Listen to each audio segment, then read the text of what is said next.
M클래식의 연주로 11시 50분 예배를 열었습니다. 가사의 내용과 같이 오늘 사랑의 예수님 앞에 여러분의 마음을 문을 여시고 곧 들어와 우리와 함께 하실 우리 주님을 기대하는 마음으로 함께 찬양하며 예배하기 원합니다. 자리에서 일어나셔서 주님의 보좌 앞에 서시겠습니다. 이어서 찬양하시겠습니다. 믿음 다하여 믿음 다하여 그 위에 서리라.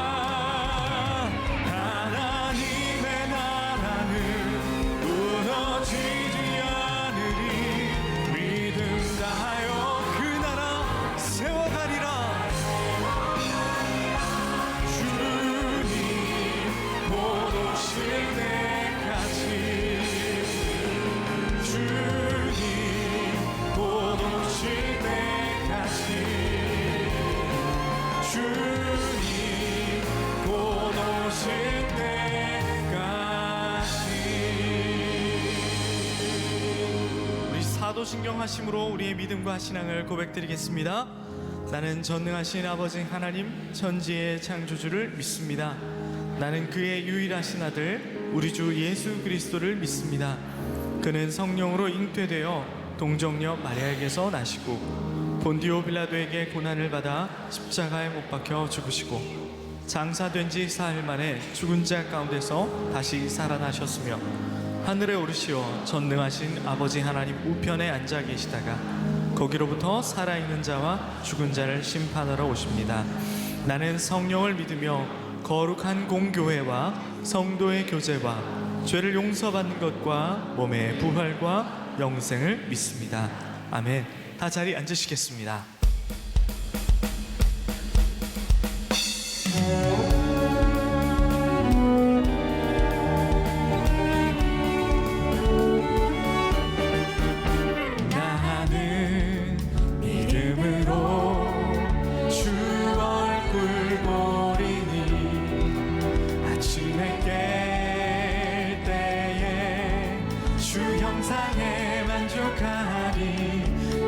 주님 닮기 원하네. 믿음으로 주 얼굴 보리라. 이 시간 우리가 믿음으로 서서 주님을 보기를 원합니다. 다시 한번 나는 믿음으로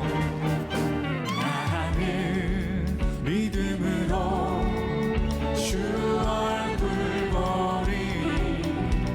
아침에 깰 때에 주 형상에 만족하리. 나 주님 닮기 원하네. 믿음으로 주 얼굴 보리라. 우리가 믿음으로 훈련되어 예수님 닮은 사람 되기를 원합니다. 다시 한번 나는 믿음으로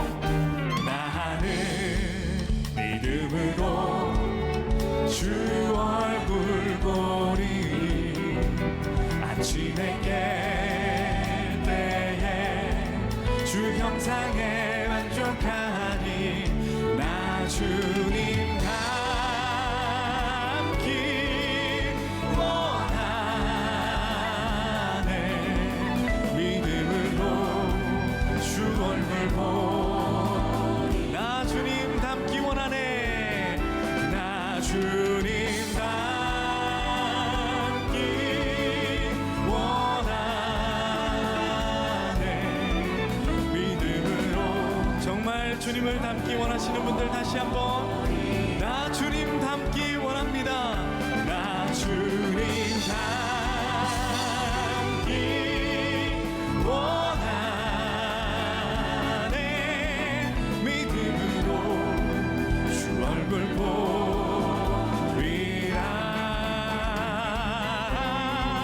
믿음으로 주 얼굴 보리라.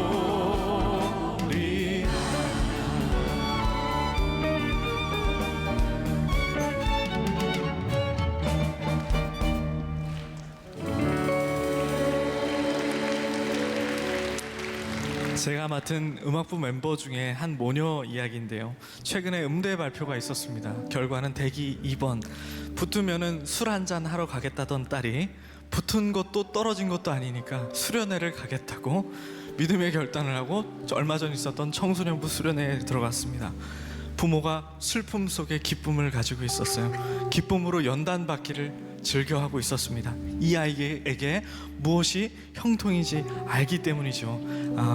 로마서 5장 말씀처럼 환난은 인내는 연단을, 연단은 소망을 이루는 줄 알미로다. 저와 여러분의 말씀 될 줄 믿고 우리 함께 기대하는 마음으로 찬양하시겠습니다.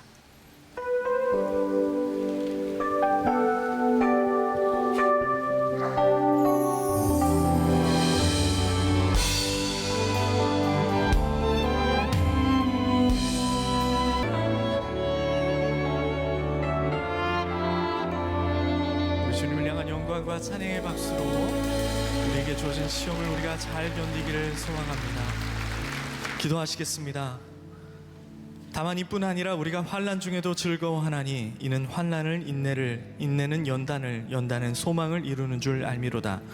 주님, 우리가 느끼는 감정과 느낌만 따르는 신앙생활이 아니라 말씀으로 다져지고 믿음으로 훈련되고 연단되기를 기뻐하는 사람 되기를 원합니다.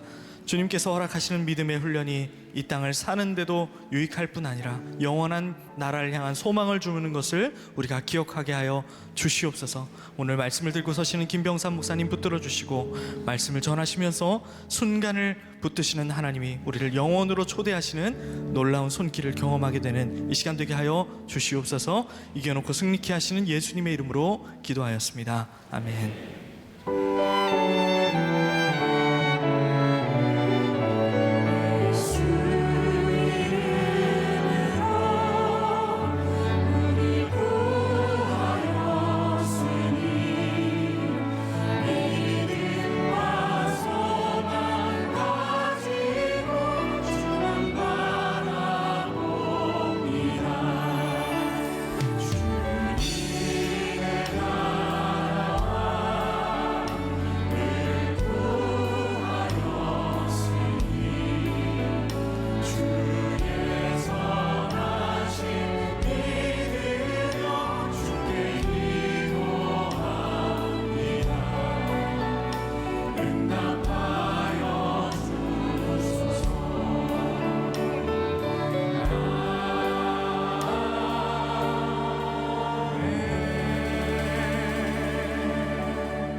이제 말씀으로 들어가게 될 텐데 2026년 시작하면서 우리 만나교회 주제가 믿음 위의 서인가요? 믿음 위의 서인가요?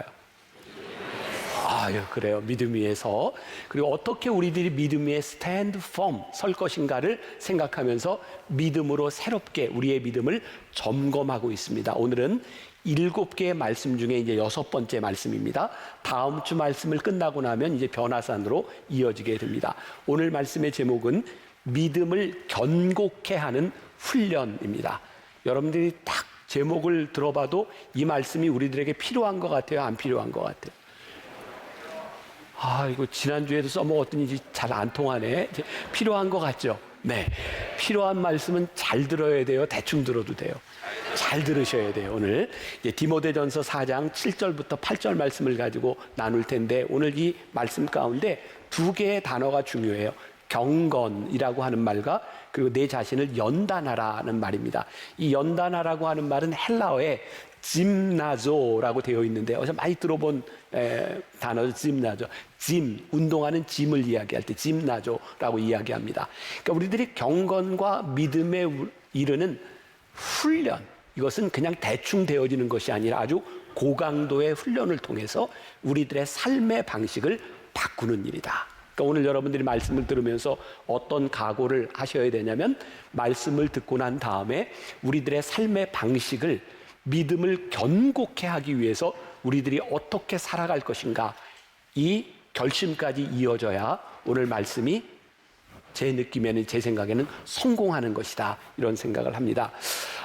모든 운동에는 지속성이 필요하죠. 여러분들이 누구나 그런 경험이 있을 것 같아요. 내가 한번 근육을 키워보리라, 무슨 운동을 하리라 하고 이렇게 실패했던 경험들.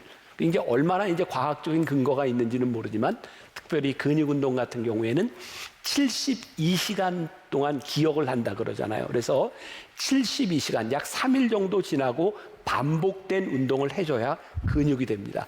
그거 지나가면 말짱 꽝이에요. 예, 전문 용어죠. 말짱 꽝이에요. 그래서 운동도 우리들이 지속적으로 해야 이게 효과를 가지는데, 영적인 운동도 마찬가지입니다. 경건에 이르는 훈련은 한두 번으로 되는 것이 아니라 지속성에 대한 문제이죠. 그러고 보니까 옛날 어른들이 이렇게 예배를 드릴 때 그런 표현을 썼잖아요. 수요일 날 예배를 3일 예배, 기억나세요? 그러고 보니까 주일 예배를 드리고 3일쯤 되면 우리들은 영적인 상태가 막 이렇게 흐물흐물해질 때 되면 3일 예배를 통해서 탁 붙잡고, 그리고 주일까지 이렇게 가는 거예요. 참 옛날 어른들이 참 지혜롭게 신앙생활을 했구나라는 생각이 들기도 합니다. 사도 바울은 늘 그런 두려움이 있었어요. 하나님의 일을 하면서도 하나님, 제가 버림을 받으면 어떡할까요? 여러분들, 우리들이 믿음 생활로 하나님이 우리를 불러주셨는데 우리의 믿음이 견고케 되어 흔들리지 않는 단계까지 가야지, 우리의 믿음이 흔들려서 쓰러진다면 우리들이 얼마나 불행한 사람일까. 저는 이 믿음을 이렇게 생각해요. 굉장히 추상적인 단어이지만 이 믿음이라고 하는 것은 우리들의 머릿속에 허상 혹은 추상적으로 머무르는 것이 아니라 실제 우리들의 삶 가운데서 일어나는 일이죠. 여기 있는 여러분들 가운데 자녀에 대한 그런 걱정을 하는 사람이 있는지 모르겠어요. 우리 자녀가 믿음으로 잘 자라고 믿음 안에서 커야 되는데, 이런 염려는 머릿속에서 누구나 할 수 있습니다. 그러나 여러분들에게 이런 질문을 던질 수 있을 것 같아요. 그럼 그 자녀의 믿음을 위해서 여러분들은 무엇을 하십니까? 9시 50분 예배에 또 우리 젊은 우리 이제 교인이 저에게 이제 와서 인사를 하면서, 목사님, 저 호치민에서 왔어요. 근데 이제 주재원으로 지금 나가 있는 거예요. 근데 온 이유가 그 아들인지 딸인지 모르겠는데 중학생인데, 얘가 죽어도 이번 겨울에 중등부 수련회를 가야 된다고, 그래서 학교를 빠지고 그 중등부 수련회를 가려고 여기 온 거예요. 그래서 목사님 나왔습니다. 여러분 어떤 생각이 드세요? 애가 참 훌륭해요? 근데 애가 훌륭하게 신앙적으로 그 단계에 올라가기까지 그 엄마가 이 아이에게 어떤 신앙의 훈련을 시켰을까를 한번 생각해 보세요. 우리는 신앙생활을 하면서 이런 생각을 많이 하죠. 그래, 내 믿음이 자라기 위해서 내가 아침에 묵상하는 일, 기도하는 일, 이거 해야지. 근데 중요한 건 우리의 머릿속에서 그것을 해야지가 아니라, 내가 묵상하기 위해서 내가 무엇을 하는가, 내가 기도 생활을 제대로 하기 위해서 내가 무엇을 하는가, 실제적인 우리들의 삶 가운데로 나아가지 않는다면 우리의 믿음은 어느 순간에 절망감에 빠져요. 우리들의 믿음이 절망감에 빠졌을 때 감정 중에 하나는 저는 외로움이라고 생각하거든요. 어느 날 내가 믿음 생활을 했는데 하나님이 나를 버리신 것 같아, 하나님과 내가 떨어져 있는 것 같아 라는 외로움. 만일 오늘 예배를 드리는 여러분들 가운데 그런 외로움의 감정이 있다면 이런 질문을 한번 해보세요. 제가 이렇게 적어봤어요. 우리가 영적인 문제를 놓고 얼마나 자주 기도해 봤는가, 얼마나 자주 하나님과 교통하며 하나님의 음성을 듣기 위해서 노력해 보았는가. 우리가 신앙생활을 한다고 하면서 얼마나 우리들의 삶에서 예배가 어떤 비중을 가지고 있고, 정기적인 예배를 하나님 앞에 드리기 위하여 우리들의 삶을 얼마나 조율해 보았는가. 실제 우리들의 삶의 문제 가운데 들어가 보면 우리의 신앙의 문제, 외로움, 절망감, 허무함이 왜 찾아왔는지를 우리들이 보게 돼요. 이런 이야기를 하는 분이 있을지 모르겠어요. 목사님, 저는요 그럴 시간이 없었어요. 제가 오늘 여러분들에게 굉장히 중요한 이야기를 하고 싶어요. 그럴 시간이 없으셨다고요? 이제 그럴 시간이 되었어요. 그럼 또 이렇게 얘기할지 몰라요. 목사님, 그건 아는데요, 그 훈련 말고 좀 한 번에 되는 거 없을까요? 우리들은 늘 믿음에서 그런 꿈을 꾸잖아요. 도깨비 방망이처럼 요술램프에 지니가 나와서 한 번에 팍 우리들의 삶을 해결해 주면 좋겠다. 근데 분명하게 말씀드려요. 우리들이 믿음을 새롭게 믿음으로 서는 데 있어서 도깨비 방망이와 요술램프 지니는 존재하지 않습니다. 우리가 어떻게 견고하게 우리의 믿음을 쌓아가느냐, 거기에 달려있는 거예요. 그래서 오늘 본문 말씀이 이렇게 이야기하잖아요. 망령되고 허탄한 신화를 버리고 신화 같은 얘기를 꿈꾸지 말아라. 너희들의 믿음이 연단되지 않으면 믿음이 자라지 않는다. 잘못된 믿음으로 실패하지 않기 위해서 우리들이 기억해야 되는 게 있다. 하나는 뭐냐면 나의 영적인 문제를 단순히 다른 사람의 기도나 판단에 의존하지 않도록 해야 되고, 두 번째는 기도하지만 지속적이지 못하고 한순간에 감정에 의존하지 않도록 해라. 제가 조금 설명할게요. 자, 먼저 성경 말씀을 한번 보겠습니다. 요한복음 1장 12절 같이 봅니다. 자, 시작. 영접하는 자, 곧 그 이름을 믿는 자들에게는 하나님의 자녀가 되는 권세를 주셨으니. 또 한 구절 봅니다. 갈라디아서 4장 7절 다 같이 시작. 그러므로 내가 이후로는 종이 아니요 아들이니 아들이면 하나님으로 말미암아 유업을 받을 자니라. 이건 제 얘기가 아니고 성경에서 말씀하시기를 여러분들을 하나님의 자녀가 되는 권세를 주셨고 이제 아들로 유업을 얻을 수 있는 그런 권리를 우리들에게 주셨다. 그런데 우리들이 이 권리를 쓰지 않으면 우리의 믿음이 견고해지지 못하는 거예요. 많은 신앙인들이요, 자꾸 이 믿음과 신앙을 누군가에게 의존하려고 해요. 특히 여러분들 가운데 목회자에게, 오늘 설교자에게, 담임 목사인 저에게 의존하려고 하는 성향들이 있어요. 어떻게? 목사님이 좀 말씀을 통해서 정확한 답을 좀 내려줬으면 좋겠어. 그리고 내가 예배를 마치고 세상에 가서 생활할 때 이렇게 살라고 하는 생활의 지침을 좀 내려줬으면 좋겠어. 여러분 한번 보세요. 제가 목회를 하는데 이렇게 내려올 때는 지금 어떤 경우죠? 중요한 얘기를 할 때예요. 지금 목회를 하는데 제가 쉽게 하는 방법이 있어요. 여러분들을 가스라이팅 하는 겁니다. 여러분 믿음은 이런 겁니다. 신앙은 이런 겁니다. 여러분들 이번 주에 나가서는 절대 그거 하지 말고 이렇게 사세요. 알겠어요? 아멘! 이러면 제가 너무 편한 거예요. 왜? 제 말을 잘 들으니까. 근데 우리의 믿음이 말이죠, 잘한다고 하는 증거는 여기에서 설교하는 목회자의 말을 잘 듣는 게 아니에요. 어떻게? 하나님과의 인격적인 관계, 내가 하나님과의 아들과의 관계가 돼서 내가 하나님께 내 신앙의 문제를 갖고 나아가야 우리의 신앙이 자라는 거예요. 저에게 혹은 믿음의 선배들에게, 지난주에도 제가 그런 얘기 했잖아요. 저를 위해 중보기도 해주세요. 이게 믿음이 좋은 것 같지만 자기가 가져야 될 권리와 책임을 지지 않는 거예요. 저는 우리 기도 가운데 진짜 좋은 기도가 있다. 하나님, 저 좀 도와주세요. 하나님, 저 좀 도와주세요. 우리가 아들된 권세를 가지고 하나님 앞에 나를 도와달라고 하는 이 기도가, 하나님 나를 붙들어 달라고 하는 기도가, 하나님과의 인격적인 관계 속에 들어가는 기도가 우리를 얼마나 단단하게 해주는지, 그리고 우리들이 하나님과의 관계 속에 들어갈 때 우리들이 더 이상 죄의 권세나 사람들에게 의지하는 것이 아니라 하나님과의 관계 속으로 들어갈 때 우리들에게 주시는 게 뭔지 아세요? 평안함이에요. 평안함. 우리의 믿음이 얼마나 견고한가는 우리들이 인생에서 만나는 문제 가운데 우리들이 얼마나 평안함을 누리느냐. 하나님, 저 도와주세요. 하나님, 제가 하나님 앞에 나아갑니다. 저를 붙잡아 주세요. 그때 우리들에게 주시는 평안함. 하나님과의 관계 속에서 벗어나 누군가의 기도를 받거나 의지하려는 것, 어떤 두려움 가운데 있는 것이 아니라 우리들에게 주시는 평안함 가운데로 우리의 믿음이 견고하게 자라나야 되는 거죠. 그리고 우리들이 감정에 의존한다고 하는 것은 어떤 것일까요? 믿음은 감정에서 끝나면 안 돼요. 믿음이 자라지 않아요. 분명히 감정에서부터 시작하고 있지만 이 감정이 검증되고 준비되고 훈련돼야 우리들의 믿음이 자라나게 돼요. 예를 들어 볼게요. 우리가 흔히 이렇게 집회나 이런 예배 가운데 기도회나 이런 데서 은혜를 받았다. 그러면 이제 거기에서 사람들, 헌신하는 사람들 불러요. 혹시 여러분들 중에 앞으로 선교사가 되거나 목회자가 될 사람 앞으로 나오세요. 옛날에 나가봤던 분들 좀 있죠? 근데 여러분 여기 앉아 있잖아요. 여기 안 있고. 이유가 뭘까요? 우리는 그때 감정에 충실했어요.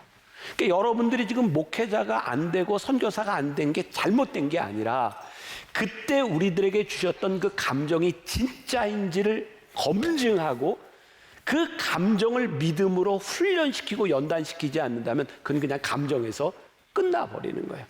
나를 부르신 하나님, 나에게 주셨던 그 감정을 내가 어떻게 믿음으로 성숙시켜 나가는가.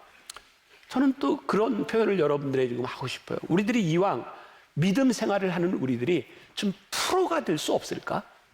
아마추어처럼 대충 하다가 포기하는 사람들이 아니라 우리들이 믿음이 견고한 그 믿음의 근거 위에서 우리들의 난관을 뚫고 이겨나갈 수 있는 믿음의 프로가 될 수 없을까? 제가 고3 때였어요. 제 진로를 이제 결정해야 될 때 저는 뭐 불행인지 다행인지 어렸을 때부터 저희 돌아가신 아버지 어머니가 저에게 늘 주입식, 너는 목사가 돼야 된다. 초등학교 때부터 그러셔서 그냥 목사가 되는 줄 알았는데 고3 때 진로를 결정해야 되는데 목사가 되려면 신학교를 가야 되잖아요. 근데 그때 제 생각에 신학교는 공부를 그렇게 많이 안 해도 갈 수 있어요. 신학교는 미안해, 삼류대학이에요. 제가 삼류대학 나왔어요. 공부를 안 해도 갈 수 있어요. 그래서 그래 뭐 신학교를 간다면, 근데 오늘날 저희 아버지가 저를 부르셨어요. 병삼아, 네가 만일 신학교를 가는데 다른 대학을 갈 수 없기 때문에 신학교를 간다면 아버지는 너를 신학교를 보내지 않는다.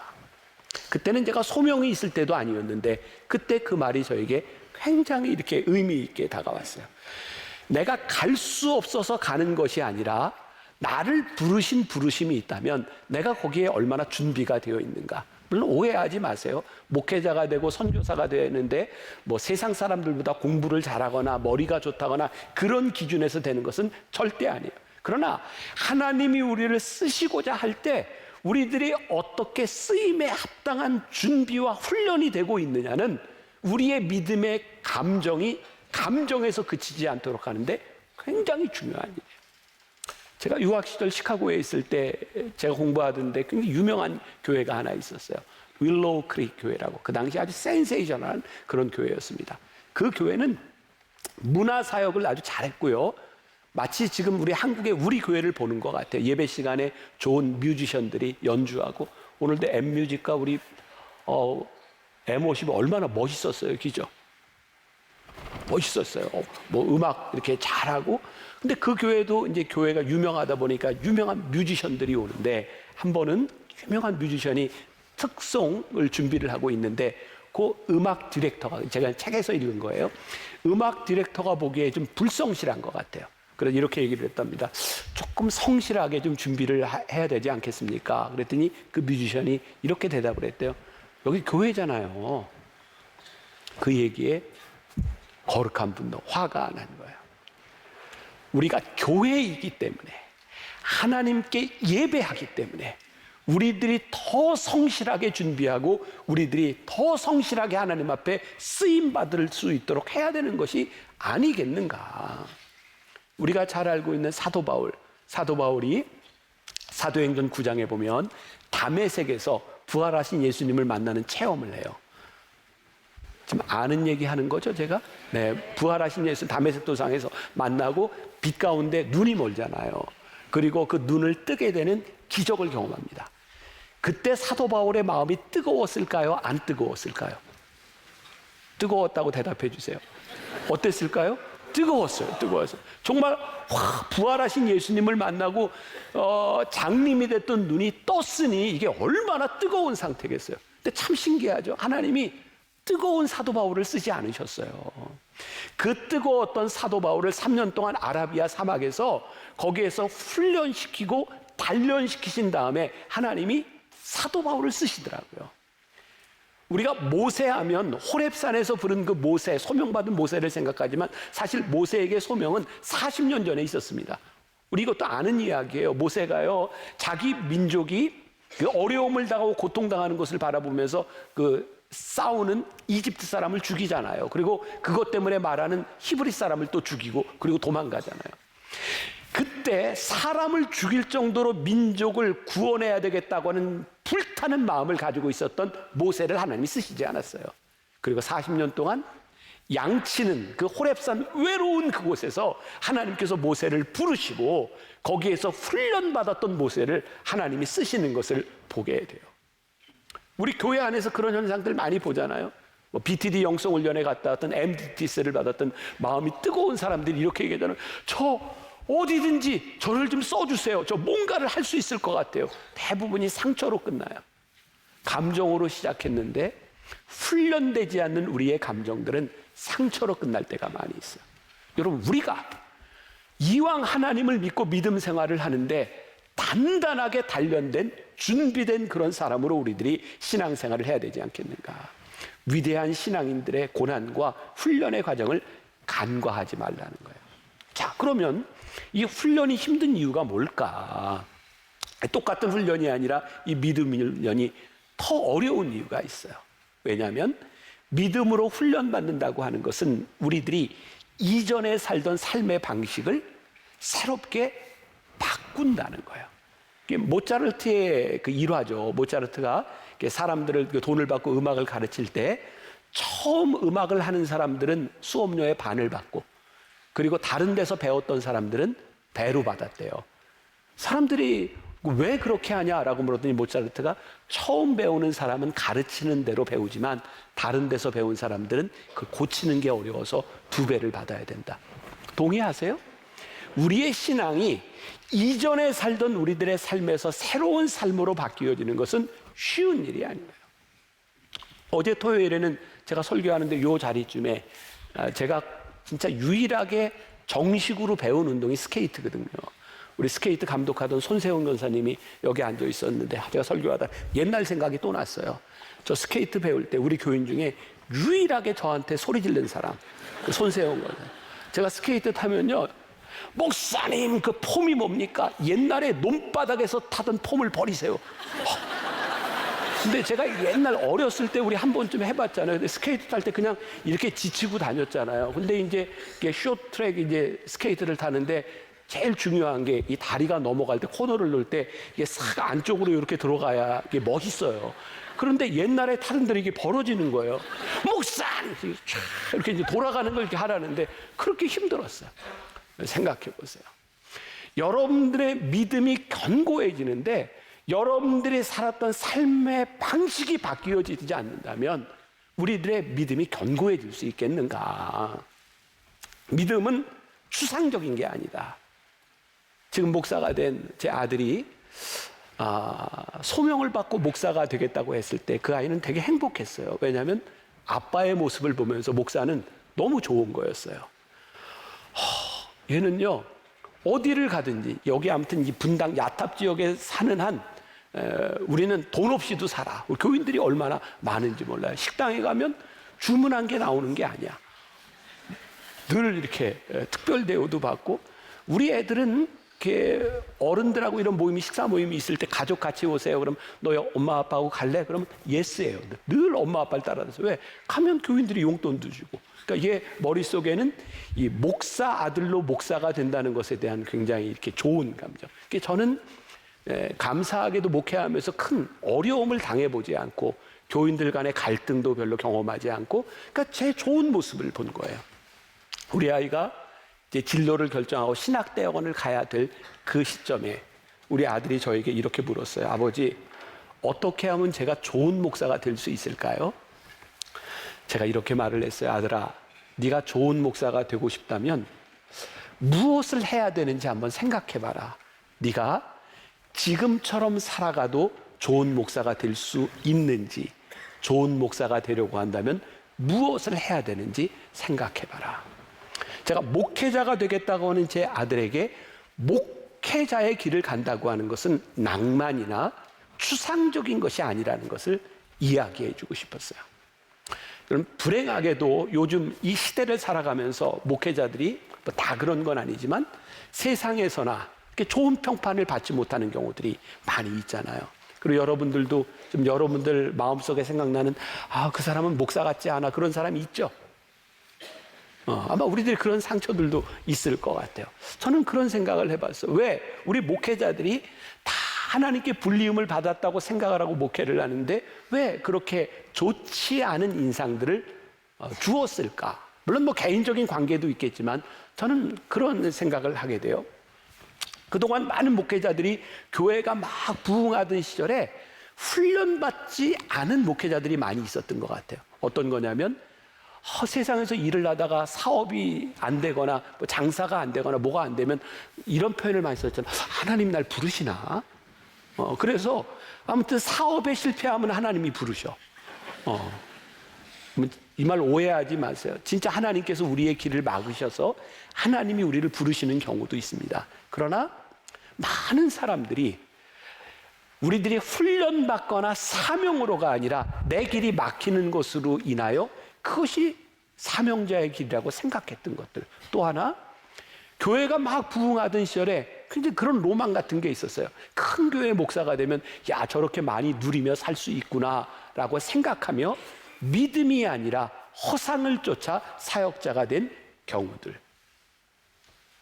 믿음으로 훈련받고 견고해지지 않은 모습들 가운데서 나오는 일들.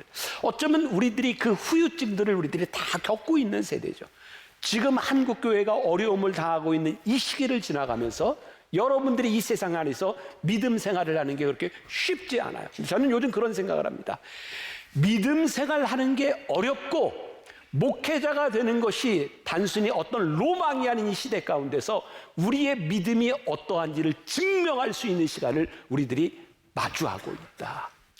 우리가 얼마나 훈련된 사람으로 이 시간들 우리들이 살아갈 수 있는가. 믿음은 감정이 아니라 감정에서 믿음이 출발하지만 감정에서 출발한 이 믿음이 훈련되게 될 때 우리들의 삶을 통해서 믿음의 견고함이 드러나는. 자, 야고보서 2장 21절부터 25절까지 말씀을 한번 봅시다. 차근차근 우리 같이 한번 읽어봅니다. 다 같이 시작. 우리 조상 아브라함이 그 아들 이삭을 제단에 바칠 때 행함으로 의롭다 하심을 받은 것이 아니냐. 내가 보거니와 믿음이 그의 행함과 함께 일하고 행함으로 믿음이 온전하게 되었느니라. 이에 성경이 이른바 아브라함이 하나님을 믿으니 이것을 의로 여기셨다는 말씀이 이루어졌고 그는 하나님의 벗이라 칭함을 받았나니 이로 보건대 사람이 행함으로 의롭다 하심을 받고 믿음으로만은 아니니라. 이와 같이 기생 라합이 사자들을 접대하여 다른 길로 나가게 할 때에 행함으로 의롭다 하심을 받은 것이 아니냐. 저는 목회자들의 책임이 크다고 생각해요. 그동안 우리 교회에서 우리 교인들에게 믿음에 대한 이야기를 참 많이 했지만 이 믿음을 견고케 하는 훈련과 행함에 대한 이야기들을 참 잘하지 못했구나. 믿음은 믿음으로만이 아니라 행함을 통하여 그의 믿음이 증명되고 믿음이 자라나는 거예요. 제가 이제 말씀을 조금 이따 마무리를 하겠지만 여러분들에게 오늘 큰 도전이 되는 것이 무엇이냐면 우리들이 오늘 이 말씀을 마치고 여러분들의 삶의 한가운데로 들어갔을 때에 믿음으로 살아내고 믿음으로 훈련하는 것이 무엇인지를 우리들이 보여주고 살아내야 되는 거예요. 그래야 우리의 믿음이 견고해질 수 있어요. 진정한 믿음은 치열하게 고민하고 치열하게 훈련받고 치열하게 순종할 때에 우리의 믿음이 견고해져요. 제가 언젠가 대강절 시즌에 묵상집에서 보았던 이런 제목의 글인데 항상과 가끔이라는 글인데 내용이 참 좋거든요. 이거를 좀 읽어드릴까요 말까요? 여러분들이 원하니까 또 제가 읽어드려요. 조금 생각하면서 들어보세요. 억울한 핀잔을 들어보신 적이 있나요? 잘 생각이 나지 않는다면 이런 말들을 떠올려 보면 도움이 될 겁니다. 자네는 맨날 지각인가? 자네는 허구한 날 잠이야? 넌 늘 그 모양이야? 이런 타박을 들을 때마다 억울하고 속상한 이유는 무엇입니까? 어쩌다 한 지각이고 오랜만에 고난 잠이며 오늘 한 번 저지른 실수인데 면박을 주는 사람은 맨날 그렇다는 겁니다. 아무리 따져봐도 분명 가끔인데 상대방은 항상 그렇다고 나무랍니다. 내가 좋은 일을 하면 항상으로 인정해주지 않는 사람들이 실수 같은 잘못이라도 하나 저지르면 항상 그렇다고 타박합니다. 기이하게도 잘못한 일은 눈에 들어오기 쉽습니다. 한 번 저지른 실수 때문에 떨어지지 않는 꼬리표가 붙는다면 이건 아무래도 억울한 일입니다. 하지만 애교에 가까운 실수가 아니라 되돌릴 수 없는 범죄를 저질렀다면 그건 설사 가끔 저지른 일일지라도 그 값을 마땅히 치러야 합니다. 일주일에 한 번 도둑질하는 사람에게 6일은 안 했으니 괜찮잖아 라고 말할 수는 없는 노릇입니다. 선하고 좋은 일은 이와 정반대입니다. 뜸하게 행한 일을 일상적인 것인 양 말하는 건 말 그대로 과장입니다. 하여 우리는 가끔씩이라도 곤란한 일과 항상 지속해야 할 일을 선명하게 구분할 줄 알아야 합니다. 종종 기뻐하고 가끔 기도하며 특별한 일에 감사하는 우리에게 사도 바울은 항상 쉬지 말고 범사에 그리하라 명령합니다. 이것이 주님의 진정한 바람이라는 것입니다. 그도 그럴 것이 우리의 믿음이란 게 만일 어쩌다 가끔 주님을 믿는 것이라면 이 얼마나 우스운 일이겠습니까? 믿음이 뭐예요? 주님과 함께 항상 우리들이 살아가야 되는 것이라면 어떻게 우리들의 믿음을 훈련해야 될지가 명확하지 않겠는가? 말씀을 마무리합니다. 믿음을 업그레이드하기 위해서 우리들에게 이런 믿음이 필요하다. 경건에 이르기를 우리들이 연습해야 되는데 이 연습에 두 가지가 있다. 하나는 자유함과 단호함. 훈련을 자유함과 단호함의 두 가지 훈련이 필요하다. 갈라디아서 5장 1절에 보니까 그리스도께서 우리를 자유롭게 하려고 자유를 주셨으니 그러므로 굳건하게 서서 다시는 종의 멍에를 매지 말라.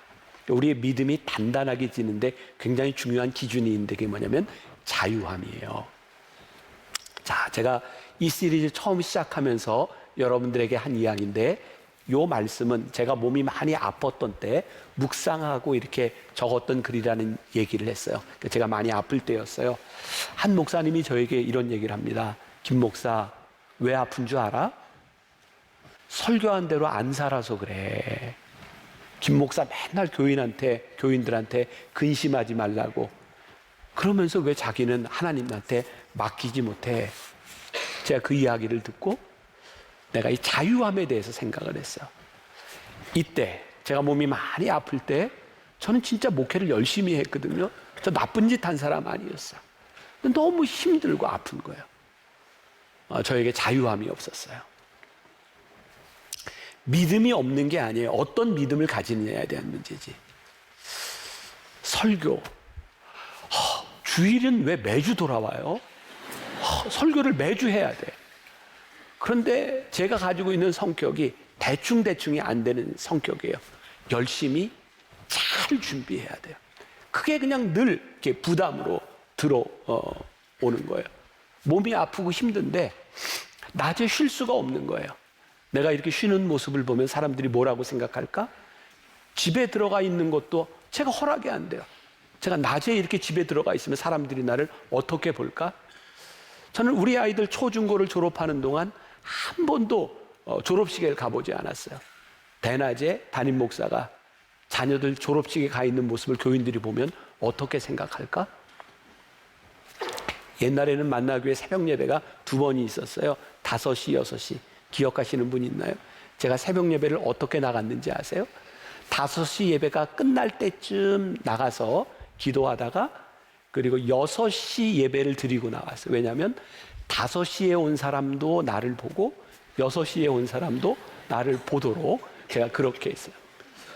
그러면 제가요, 사람들 앞에서, 하나님 앞에서 그 의식하는 삶을 산다고 하는 게 의식하지 않는 삶을 사는 사람보다는 훌륭할지 모르지만 제가 얼마나 곤고했겠습니까? 우리가 흔히 이것을 뭐라고 해요? 율법적이다. 무거운 짐을 지고 영적 생활로 빠져들어 가고 있는 거예요. 열심히 하는데 왜 그런 일이 일어날까요? 하나님과의 교제와 하나님과의 관계가 없는 열심은 점점 우리를 무거운 짐으로 인도해요. 다시 이야기합니다. 저는 나쁜 짓 하지 않았어요. 근데 우리의 믿음이 하나님 앞에서 서는 것이 빠져버리면, 우리들이 자유함을 잃어버리면 우리는 또다시 종의 몽해를 보고 무겁게 살아가는 거예요. 오늘 여러분들에게 이제 그런 질문을 또 드리고 싶어요. 우리의 믿음이 자라난다는 큰 증거 가운데 하나는 자유함인데, 여러분들은 신앙생활을 하면서 어떤 자유함을 가지고 살아가는가? 저는 이렇게 목회를 하면서 이렇게 나이가 들면서 저는 나이 듦에 대한 감사가 참 많이 있거든요. 너무 좋아요. 왜냐하면 저에게 많은 자유함들이 있기 때문에 그래요. 자, 그러면 이런 자유함들은 어떻게 찾아오는가? 그것은 단호함과 연결이 되어 있어요. 굉장히 상반되는 단어 같지만 이 자유함에 대한 훈련과 단호함에 대한 훈련은 같이 가는 것이라는 생각을 해요. 자, 이런 예를 들어볼게요. 여러분들이 무언가 신앙에서 결정해야 될 일들이 있는데 그 결정이 율법으로 인하여 가고 있다면 그건 굉장히 무거운 데로 가는데요. 우리들이 하나님 안에서 단호하게 하나님 안에서 내리는 결정들, 우리를 자유케 하셨는데 우리가 자유로 하는 결정들은 그게 우리를 무거운 데로 인도하는 게 아니라 승리의 쾌감으로 우리를 인도해 줍니다. 이게 똑같은 결정인데 똑같은 삶을 살아가고 있는데 하나님께서 우리들에게 주시는 자유함을 가지고 내리는 단호함은 우리를 다른 신앙의 세계로 인도해 주는 거예요. 이게 뭐 적절한 예가 될까요? 우리들 신앙생활 하는데 많은 장애가 되는 게 술이란 거 부인하지 않죠? 어? 그건 안 돼요? 그건 끝까지 먹어야 돼요? 우리들 문화가 술 많이 먹어요. 진짜 뭐 그런 문화인 것 같아요. 저는 그런데 이렇게 같이 어울릴 기회가 없지만 저는 술이 악이라고 생각은 하지 않지만 술은 우리들의 삶을 하나님께로부터 떠나게 하는 많은 단서를 제공해 줍니다. 그래서 우리들의 삶에 결정을 해야 될 경우가 많아요. 그런데 만약 술 문제를 놓고 율법적으로 이건 마시면 안 되는 건데 이건 난 진짜, 그리고 피해 간다면 얼마나 무거워요. 그런데 우리들에게 모든 것이 가하나 모든 것이 유익한 것은 아니니 이건 하나님 앞에서 내가 단호하게 잘라야 될 문제야 라고 우리들의 삶을 단호하게 잘라낸다면 거기에는 자유함이 있어요. 그리고 승리의 쾌감이 있어요. 이 승리의 쾌감과 자유함을 깨달은 사람들은 또 다른 믿음의 단계로 나아가게 되어 있어요. 이게 지금 술 문제만 얘기하는 게 아니죠. 우리들의 삶에서 단호하게 결정해야 되는 그 단호함을 우리들이 어떻게 하나님과의 관계 속에서 자유함으로 우리들이 느끼며 살아갈 수 있는가? 오늘 여러분들에게 주는 도전이에요. 하나님이 믿음을 우리들에게 선물로 주시지만 이 믿음을 살아내는 우리는 우리들의 삶에서 결단하고 우리들의 삶에서 우리들이 디자인하고 그렇게 살아가지 않으면 안 되는 거예요. 율법적인 것이 어쩔 수 없는 선택이라면 자유함을 얻은 은혜자의 삶은 자의로 선택하는 거예요. 그래서 오늘 여러분들 믿음 훈련, 우리의 믿음을 견고케 하는 데 있어서 자유함과 단호함, 이 두 가지를 여러분들이 함께 붙들고 가라. 자, 예배를 마치고 세상으로 나가면 그렇게 살 준비가 되셨습니까? 우리의 말씀을 우리들이 실천할 때에 우리들의 믿음이 자라나니까 한 주간 말씀을 붙들고 승리하면 좋겠습니다.